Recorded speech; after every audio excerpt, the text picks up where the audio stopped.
psycholingo. Psycholingo. He's been summoned. He's been summoned. He's been summoned. He's been summoned. He's been summoned.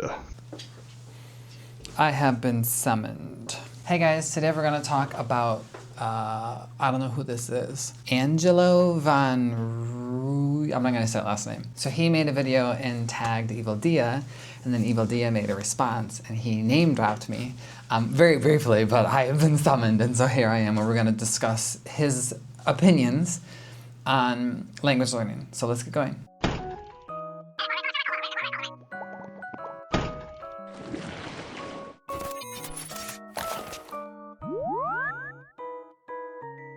It makes total sense to me, so let me explain. In my opinion, you're not learning a language, or you shouldn't learn a language to be able to say X thing. Like, oh, you can say this, I will do this method because I can say that faster if I do it like in this, using this method. So basically what you're saying is, I'm learning this language so I can say that, so I can have this result of, you know, saying something faster. So that's why I'm using this method. But you're not learning the language to be able to say something. That's not a valid goal. Speaking as a goal doesn't work. It just doesn't work. Speaking should not be the goal. You should not say, I am learning this language because I want to say this in the language, or I want to say X. That doesn't work. Let me explain why. If that was the goal, then what you could simply do is remember whatever you want to say. Say I wanted to say, I really like doing X. Then I could just go online, translate that from Dutch, my native language, to, let's say, Japanese, remember that, and then, hey, I can say this phrase, right? So I could just remember it, but that's not how language works. If language worked like that, then right now I would have to remember every single word that I'm saying, but I'm not. I mean, I do have a script, but, you know, you get the idea. Okay, I'm sorry it took me this long to pause. I sort of am confused as to what he's trying to say. Like, you don't learn a language for the sake of speaking. That's what it sounds like he's saying. And so he's saying, like, you wouldn't, if you wanted to just speak, then you could just go online and, like, memorize phrases and, like, use that, and then you can speak. But, like, when people say, I want to speak a language, they are not implying they only want to speak the language. They're implying, I want to be able to communicate effectively in the language, which involves listening and speaking. So he said at the beginning of this, in my opinion, yes, and his very ill-informed, likely not educated in this field opinion, I suppose, yeah.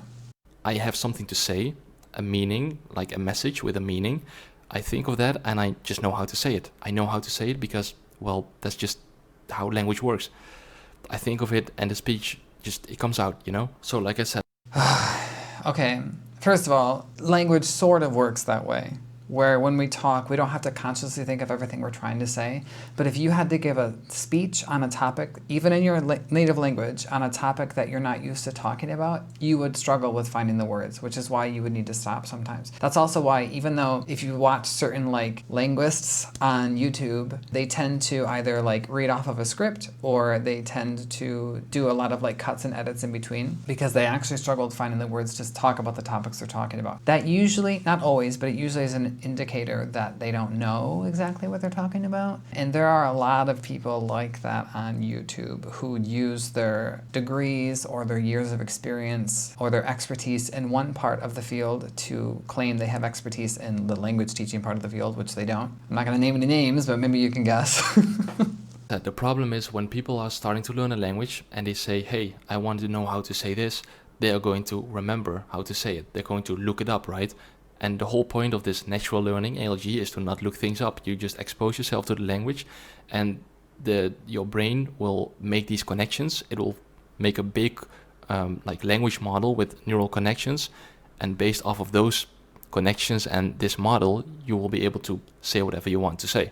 The idea, though, of the neural connections is silly. I mean, it does that, but what I mean is, like, if you learn any other skill, if you use your brain with anything, guess what it does, y'all? It uses neural connections. That's, like, we say that, like neurons that fire together wire together. So, like, the more you're using the certain neurons for specific tasks, your brain will actually strengthen those connections, which is why things become, like, procedural types of memory. So, like, language, for example, walking, riding a bike, those are all procedural. In a lot of ways, many things that are procedural are first learned through declarative means. There's a lot of things that we learn through like explicit means of learning. We don't have to though, but we do. So for example, like a long time ago when my dad was younger, for example, people would like throw their kids into a pond or a lake and just like use that to teach them how to swim. They learned how to swim, sure, but if you took those people who learned how to swim through being thrown in a body of water and they learned naturally, and like if you compare them to people who have been trained in swimming with like a teacher or an instructor, so explicit forms of education for teaching someone how to swim, and you put them in a race against each other, the person who was trained is more likely to going to have better form, which means they're going to get better speed and they're going to have better muscle, different whatever. Like there's going to be different things that help them with this. Language learning, especially for adults, is different than it is for children. And I don't understand why people don't understand this. They think, I learned that way as a child, so I'm going to learn that way as an adult. Okay, if you're a 60-year-old grandma who wants to lift weights, can you lift weights? Sure, as long as your health allows you to do so. But it's going to be different than an 18-year-old who's getting started, right? Like you're going to have different regimens, you're going to have different goals. It's stupid. This is stupid. You look something up actively and you're trying to remember it or whatever, that defeats the whole point of natural learning, right? And so you have a problem here. So if you want to say something and therefore, let's say you look it up or you learn it or you remember it or whatever, that's not natural learning. But if you want to do it the natural way, you want to acquire it, then there's a problem, because let's take that same phrase or whatever you want to say, the chances that you are going to be exposed to that specific phrase in a natural environment, being exposed to the language, those chances are just very slim. That's probably not going to happen very soon for like thousands of hours. And so you... I can't stand this guy. I'm only a few minutes in and I already can't stand him. It depends on the phrase you're learning. If you learn the phrase like ni hao, you're going to use that a lot. I just used it today multiple times with people. Just you're going to need thousands of hours. Depends on the phrase, my bro. Kind of have to just trust this process that you are going to expose yourself to the language, and at some point you will hear this word or whatever and you can use it. That kind of goes against what he just previously said. Like, you shouldn't learn words because you're not going to see them for a long time. Okay, but then like you're going to see them eventually, so then don't worry about it. Like what's the difference? Okay, like if I learn it now and then find it later, what's the difference? Tell me. Did I save extra time, and how much time did I save? And if I am not exposed to it earlier and I find it later, do I learn it slower or faster? Like he knows nothing. Cannot choose what you want to learn. That's the problem. And so if we come back to what this guy is saying, like I can say some simple stuff like, wait, what did he say again? Order food and find a bathroom, for example. I don't know how to say simple stuff in Japanese, and like I said, I think this is normal, and I just explained why that is. The chances of you encountering that language in a natural environment are just low. If you would... You guys, the chances of encountering like people talking about where the bathroom is or like food you're going to eat is low. Does he live on Earth? Because on a daily basis, I use the bathroom. I don't know about you guys, but I use the bathroom often. And I eat also. I don't know if that's like a old-fashioned kind of thing, but I eat. And because I eat, guess what I talk about on a daily basis in Chinese? The bathroom and food. Wow, surprise. So for him to say like, well, you know, that's not surprising. That we don't talk about that much. Does he not use the bathroom? Does he not eat? If you're out in public, especially if you're with other people, guess what you do when you go out? You go around, you walk around for a while. Oh, we're hungry. Hey, let's eat something. Oh, what are we going to eat? I don't know. What sounds good to you? I'm not sure. I was thinking about this place. Oh, but isn't the food spicy there? I don't like that. You see how these conversations come up on a daily basis. And then if you're dating someone, as we all know, for some reason, partners, be it like a spouse or boyfriend or girlfriend, we always have difficulties with deciding what to eat. So then we have to have these 30-minute long discussions of like, well, what should we have for dinner? Or what should we have for lunch? Or, you know, so I'm assuming he's single. To ask me how to make a reservation in Japanese, I wouldn't right now be able to do it because I've never been exposed to a situation where I had to do that, or where I saw someone make a reservation for me to, you know, absorb that language and acquire it and really internalize it and be like, oh, that's how he's making a reservation right now, I can probably do that as well. Now here... Okay, so because you haven't been exposed to it, and he's going at this from the ALG method, which, to be honest, is starting to get a little irritating, how, like, so many clearly misinformed, clearly, like, nothing better to do, people are just talking about how ALG is so great, it's so proven, it's so this, it's so that, and yet, there's no research on it. And yet, it's not a commonly used method. But if it's so amazing, why would, like, Listen, I know I've heard people talk about big language, sure, whatever. Textbook companies produce textbooks a certain way because they sell. I get it. But there are language teachers who care. There are language teachers who want their students to learn. There are language teachers that if their student learns, they feel like they've accomplished something and they've helped other people. Why are those teachers not using ALG? Like, I feel like people don't realize this type of method requires a lot of work. So like, if I wanted to use ALG in a classroom, I need a speaking partner. That means I have to find someone that I can use or like interact with in class for my students to observe. And then how long does this last for? Because like my students are, well, they're considered advanced, but they're not advanced. Like the label we give them is advanced, but they're more like intermediate. But whenever I see ALG stuff, it's always like very early learners, you know, like don't speak until after like 600 hours or 1,000 hours or whatever. Well, this is kind of hard because my students have been learning English at least since 3rd grade. And usually it's for a couple hours a week. So even if you did 3 hours a week since 3rd grade until college, that's a lot of hours. And many of them will have like cram school outside of their regular school. So they'll have an additional 1 to 2 hours of English a week. So that's 4 to 5 hours of English every week for what? 13 years, 12 years? It depends on when they started, because some start really young and some start a little later. Like some start at the age of 3 and some will start at the age of like 6 or 7. Some even 8, I think. It just depends on the school and it depends on the province. Here's the thing. If you look at the baby, right? This baby is exposed to the language 24/7.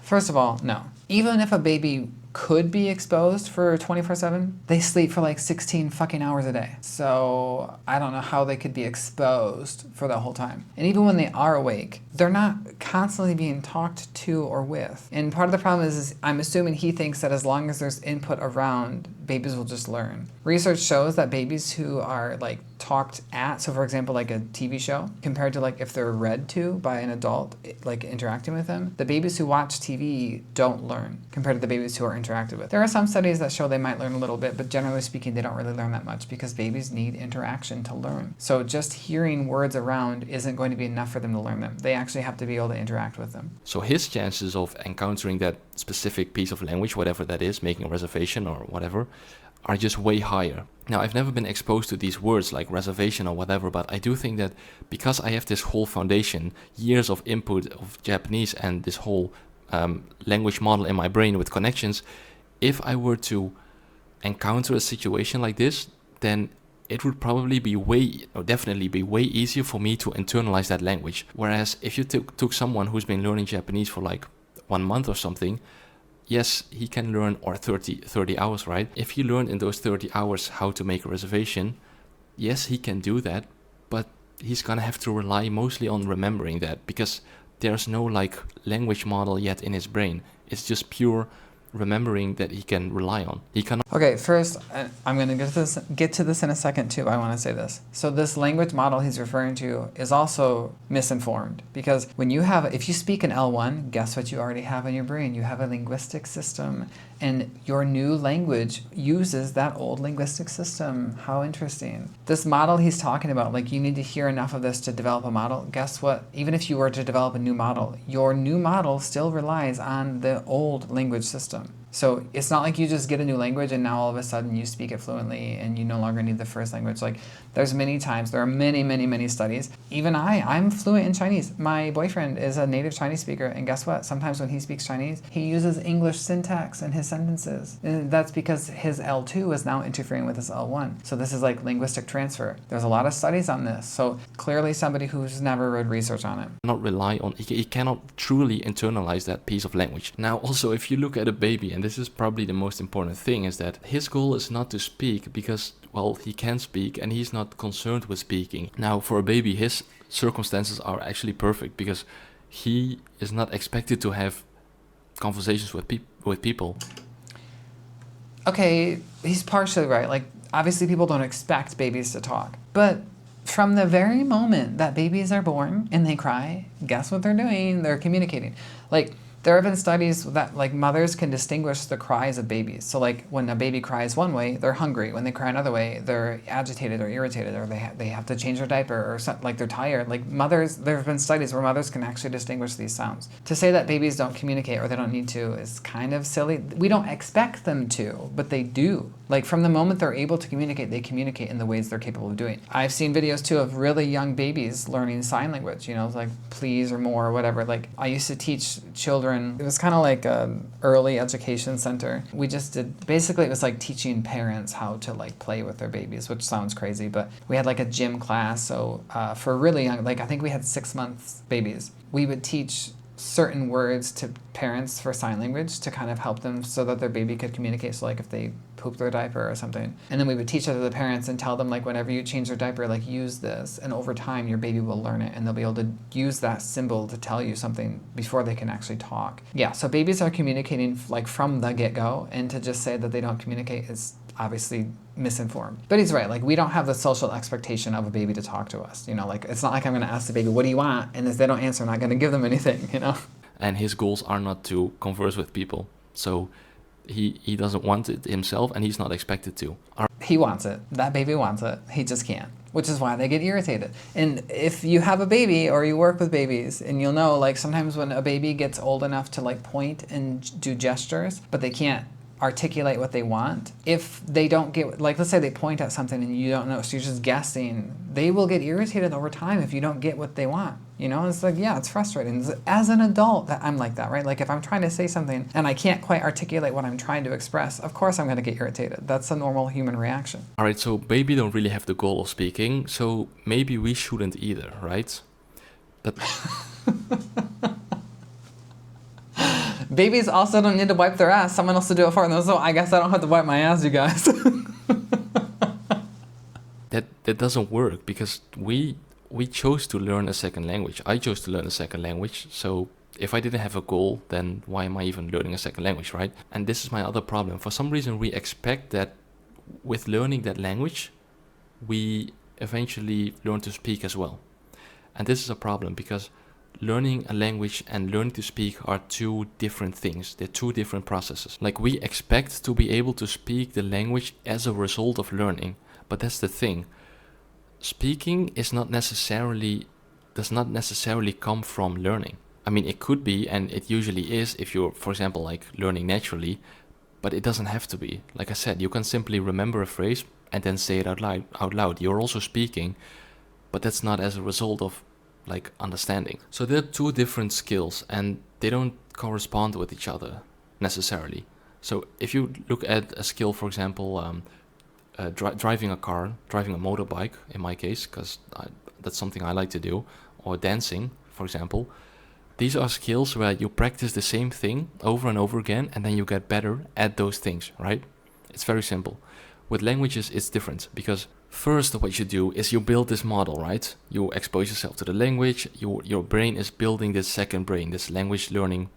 You're not building a second brain. Okay, I don't know where he's getting this information from, out of his ass, I guess, but you're not building a second brain. Also, babies do practice. Like, babies do practice language skills. They practice babbling. They practice making sounds. One of the studies I'm going to talk about in a minute, I think the guy's name is Deb Roy or something, but he actually followed the birth, like his son learning words. Like, he calls it the birth of words, and it's like his son learning the word water, and for a long time he would say gaga, and he actually plays this like audio clip, I think it's like 60 seconds or something, of the child going from gaga to water. And you can hear the child messing around with the sounds, and you can even hear there are times where he switches from gaga to waga, and then he goes back to gaga, and then eventually like wada, wada, wada, water. Like, he will do this switch, you know? So it's like babies constantly play with the sounds, which is the opposite of what he's saying. Like, babies don't do this. They just sit there and they poop their pants, and then they learn language, and they don't need to speak, and like, just misinformed. This language model in your brain with neural connections.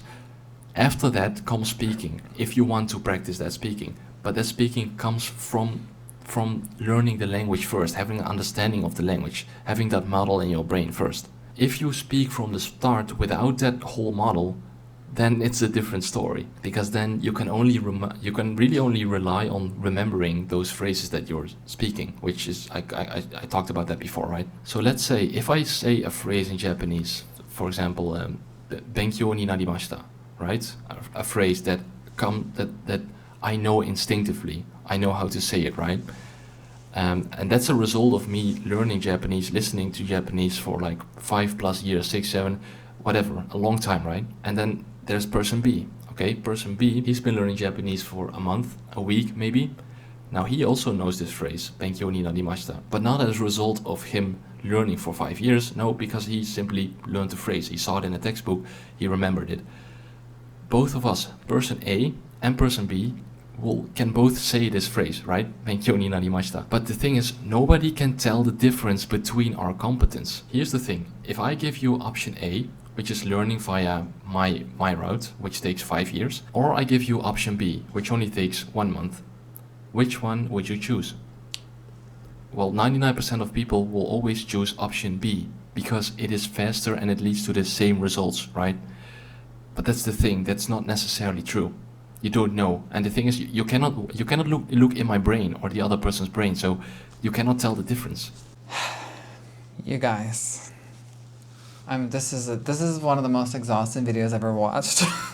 I suppose he's right, like we can't actually see into his mind, but we do have ways of examining the way that, whether or not he's acquired a word, and there's many different ways to do it. Like, for example, you might do a comprehension test, you might do a production type of task, you might do brain scans, so maybe when you hear a word, they'll scan your brain to see if it activates certain areas or not, and usually those areas will suggest whether or not they know the word.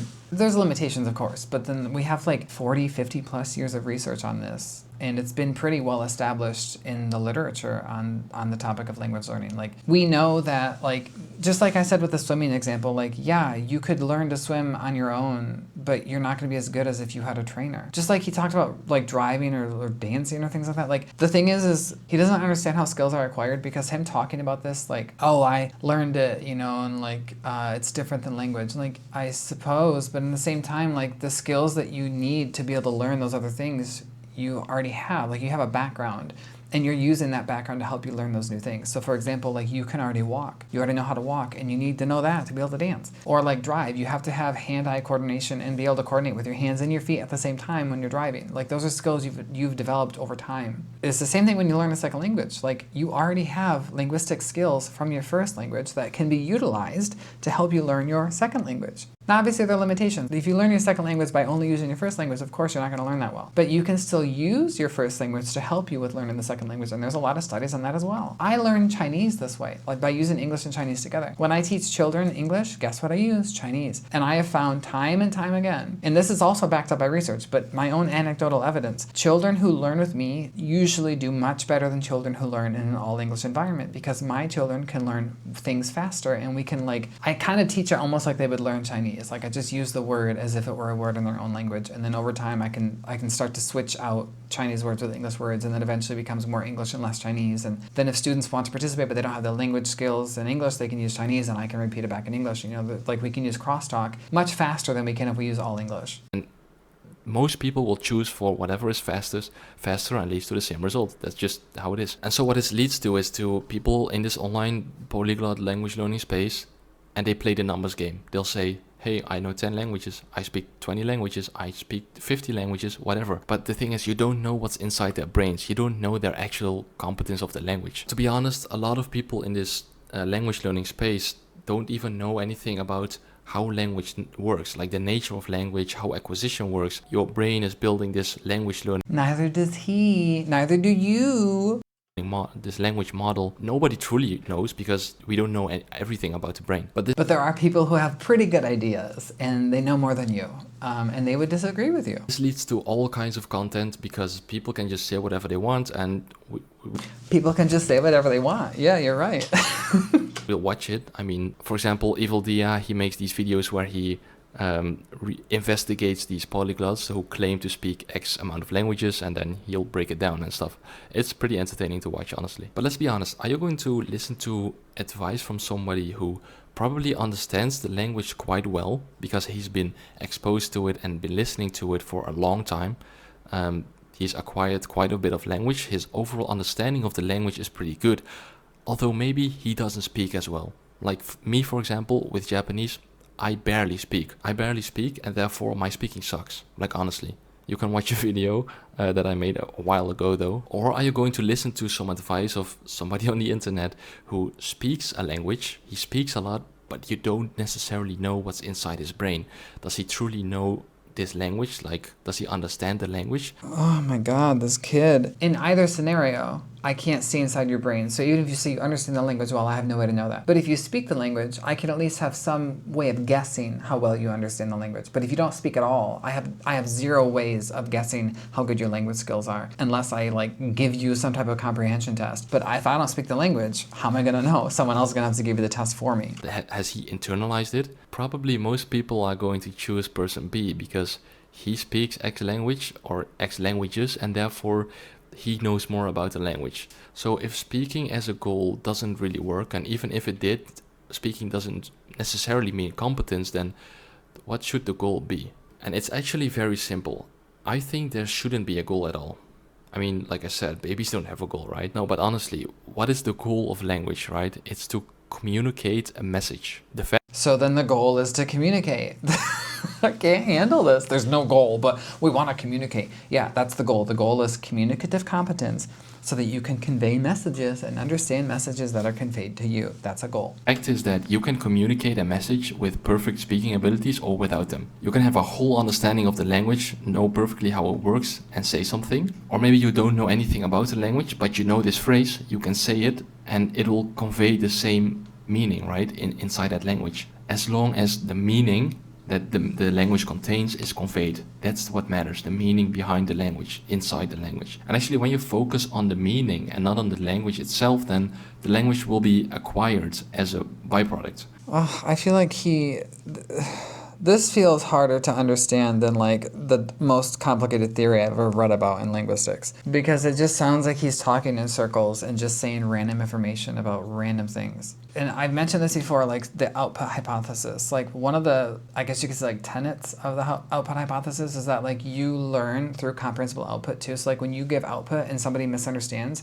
you now learn that you're not saying something in a way that would be understandable, which can actually help you like figure out ways to change your output. And some people argue like, well, you just need input and that'll fix all your problems. Well, like there's a lot of research showing that even after input, people still make mistakes. And even as people's proficiency increases, and I was just reading a study about this today, they actually produce more mistakes as they get higher level. And it's kind of like you reach a certain threshold and then you start to make less mistakes, right? So it's like more, and then less like that. This guy is like really hard to understand. Like I actually am starting to feel almost like dizzy listening to this like roundabout way of saying I don't know what I'm talking about. At least that is what the research says about ALG, right? No, it doesn't, because there's no research on it. That's how we know he doesn't know what he's talking about. There's literally no research on it. And if there is, somebody please provide it, because I've never found it. I've looked many times. I've used AI, I've used my school's library, I've used Google Scholar, I've used like actually I have two school libraries because I have the school that I'm attending and the school that I work at. In both libraries, I found nothing on ALG. Right. And if your goal is, let's say, near native ability, then your goal should be to create this language model inside your brain so that whatever input you're exposed to, you will understand at least 99% of it, like a native speaker. Speaking has nothing to do with that. It comes afterwards if you want to practice that. Again, Yeah, that's the whole thing, right? Like speaking comes later and understanding comes first. I would agree that like you should understand things before you're like, well, receptive skills come before productive skills. Yes. But like that doesn't mean that you have to completely have total understanding before you can have any speaking at all. And like I said, babies begin communicating as soon as they're able to, even though their comprehension is limited, especially compared to like an adult, right? Like a baby's not going to understand if I say like, okay, I'm going to go buy stock today, so I'm going to need you to like, hold down the fort while I'm gone. Like they're not going to know anything that I'm talking about. Yeah, this is just a whole lot of nothing. I lost time here. He should pay me for this. I think this makes a lot of sense, this whole natural learning approach, this ALG, right? It actually really piqued my interest, so I got my hands on this book right here. This is basically the method. ALG explained how it was actually used in a classroom. And so I want to read a small section. Let's look at what attention on the meaning and attention on the language mean when each is applied separately to understanding and speaking. It's not hard to see how you can understand without focusing attention on the language, since you can get part of the meaning through non-linguistic channels, such as props and actions. However, can you say something with your attention only on the meaning and not on the language? It would seem that this can only happen if you think of a meaning and the sentence spontaneously appears, as it does when you speak your native language. But for this, you must already know the language, or at least enough to generate a particular sentence.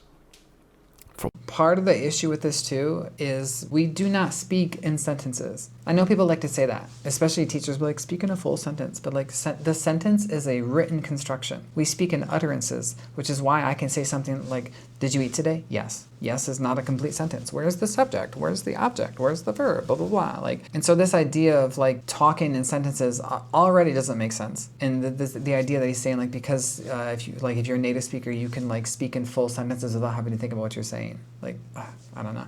And then even with that argument, there are times like, I mentioned this before, but there are fluency levels or proficiency levels. And when you have like A1 fluency, you can talk about certain topics where you don't necessarily need to think all that much about it. And as your fluency increases, like let's say you get to B1 fluency, the topics in A1 fluency will become much easier to say. So like, I don't know, I don't understand this. And even when thinking about like my own learning journey in Chinese, all my languages actually, but like I'm fluent in Chinese. Guess how I learned? It was in a classroom. Yeah, coming abroad and living here obviously helped increase my skills, but I started off the wrong way according to ALG. I had somebody comment before, some dummy. I had someone comment before and they just said like that there's no way I would trick a Chinese native speaker that I'm not Chinese, and like first of all, I'm not trying to trick anyone. I know I have an accent, but I often encounter Chinese people who think I am either from Taiwan until they see my face, or I've had people think I'm from Xinjiang because I guess I sort of look like them. I don't think I do, but Chinese people think that I look like I'm from Xinjiang province. Like the other day I went to the store actually I bought this shirt, and when I was in the changing room, there was an old man out there talking to my boyfriend, and he just asked like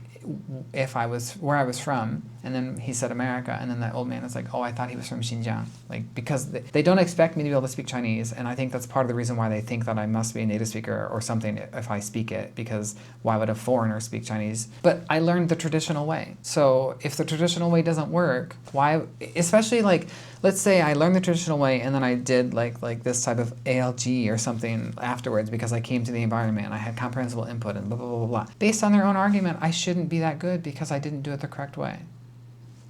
Like, come on. From where does this speaking knowledge come? It is our opinion that understanding builds the neural machinery that turns the sentence we hear into meanings that we understand.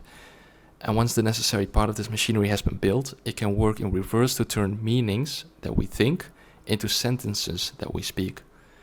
Christian would say we acquire language by understanding input, and then speech emerges. Again, to me this makes total sense, and I really recommend that you read this book. Yeah, I agree. Like, obviously you understand before you produce, but the issue is how long they think it takes. Like, one of the biggest differences between ALG and Christian's natural approach is the length of time they think that you should have for the silent period. The listening approach. So I guess to summarize, if you go online right now and look up how to learn X language, you'll find probably a bunch of people speaking X language, which is not necessarily proof of competence. And even if he is competent, he probably doesn't know the actual process, the acquisition of the language that got him to that point. And I think in order to fix these... How does he know that? Oh my God, this is so stupid. Like, so if you can't speak and you understand, that means you're really good. If you can speak, then that means you can't understand. Like, you're not as good as somebody who can't speak. I guess native speakers are terrible at their own language because they all speak. Problems, we have to change what it means to learn a language. What is language, the nature of language, and how does acquisition work? Actually, I've been into that topic, the nature of language. And it basically explains how language does not exist. Not outside of your brain, at least. It's something that your brain creates. It's a mental representation. It's abstract and complex, and it can only be learned by yourself. Nobody can teach language. So what Bill van Patten also says is that we have to get rid of this whole teaching idea. You don't teach language. That it simply doesn't exist. You can only learn it by yourself. It's an implicit process. Bill van Patten, I don't think that's... I kind of wonder if he's misunderstanding something. Because I've read articles by Van Patten and I've never seen them say that. Ever. Plus he says like language is completely in the mind, but there are other perspectives that view language as a sociocultural thing where it's like actually interacts within a community. And this can be found too, like there are certain linguistic practices that occur within a community compared to somebody's idiolect where they might do it differently on their own. I can't. This like, I don't want to be mean, but at the same time, like this is kind of annoying. Like clearly somebody who has no idea what they're talking about, they read a few things and they're probably very like interested in the topic. This is the thing though. It's kind of like when you learn about psychology and the first thing you learn is like Sigmund Freud and, you know, we all have an Oedipus complex or we have an Electra complex and we all want to have sex with our parents and like women are neurotic and their brains are smaller than men's and like all these things. Like the first things you come into contact with are usually very old and outdated. I don't know why that tends to be the case, but it is in a lot of ways. Comprehensive input obviously is important. Obviously understanding is important, but to suggest that like if you speak or if your goal to learn a language is to speak that you're just not gonna like you're not gonna be as good as somebody who just like sits there and absorbs the language. Come on. This video is a bit long, so I'm gonna cut it short here, but I am gonna make another video, I'll post it later this week, on the difference between child acquisition and adult acquisition. Some of the studies I mentioned in this, I'll also mention in that. We'll go a little more in depth. So I'm going to end up posting the studies twice, but I'm just going to post them in this video. Thanks for joining me on this. I hope that I helped clear up some of these very obvious misconceptions. Thanks for watching this video, and I hope to see you next time.